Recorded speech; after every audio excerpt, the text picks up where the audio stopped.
కాకినాడ జిల్లాలోని పిఠాపురానికి చెందినటువంటి AE assistant engineer Nookaraju, ఆయన భార్య మీన, కూతురు సౌజన్య, మనవడు నలుగురు కలిసి రాజమహేంద్రవరానికి చేరుకొని అక్కడ రైల్ కమ్ రోడ్డు వంతెన ఉంది కదా, ఈ యొక్క వంతెన మీదకి వచ్చి గోదావరిని దూకేసి ఆత్మహత్య చేసుకున్నారు.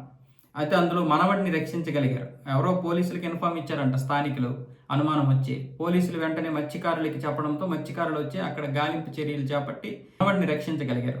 మిగతా వాళ్ళ కోసం ఇప్పుడు గాలింపు చర్యలు చేపట్టారు. దీని గురించి ఉప ముఖ్యమంత్రి పవన్ కళ్యాణ్ ఏమొచ్చేసి ఆదేశాలు జారీ చేశారు. ఎన్డీఆర్ఎఫ్ ఇంకెవరి ఏ దళాలు కావాలంటే వాళ్ళని కూడా రప్పించే ఏర్పాట్లు చేస్తున్నారు. ఇప్పుడు వచ్చారు, దానికి సంబంధించి గాలింపు చర్యలు అయితే చేపట్టారు. సో ఈ నేపథ్యంలోనే ప్రధానమైనటువంటి నేరస్తుడు ఎవరు, అసలు వీళ్ళు ఎందుకు ఆత్మహత్య చేసుకోవాలనుకున్నారు అనే దానికి ఎంక్వైరీ చేస్తే ప్రాథమిక దర్యాప్తులో కాకినాడలోని పిఆర్ఓ రైఫిల్ షూటింగ్ అకాడమీ నడుపుతున్న ఎస్కే సాదిక్ ఖాన్ అనే వ్యక్తి వీళ్ళని వేధిస్తున్నాడంట.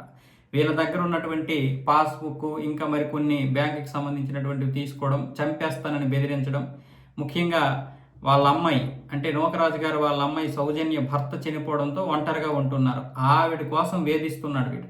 లైంగికంగా కూడా వేధించాడు. ఆవిడని లొంగ తీసుకోవడానికి రకరకాల ప్రయత్నాలు చేశాడు. చివరికి వాళ్ళు లొంగకపోవడంతో ఈ విధంగా చంపేస్తానని బెదిరించడం, తన యొక్క గ్యాంగ్తో కూడా ఇది భయపెట్టినట్లుగా ఉన్నాడు. అందుకని చెప్పి వాళ్ళు ఈ పని చేసుకుంటున్నారు. అందుకని చెప్పి వీళ్ళు ఆత్మహత్య చేసుకోవడానికి పూనుకున్నారు. చివరికి ఎంత బాధాకరమైనటువంటి విషయం అంటే, వీడు ఇలాంటి దారుణమైనటువంటి సంఘటన చేస్తున్నా సరే, ఎంతమందికి చెప్పినా సరే అక్కడ స్పందించడం లేదంట. అయితే ఇక్కడ ఆయన ఒక ఏఈ అంటే అసిస్టెంట్ ఇంజనీర్, తన యొక్క కొలీగ్కి అయితే ఈ విషయం చెప్పలేడు. ఎందుకంటే కూతురి మీద లైంగికంగా ఒకటి చేస్తున్నాడు అంటే, లైంగిక వేధింపులు చేస్తున్నాడు అంటే ఎవరు మాత్రం చెప్పుకోగలుగుతారు?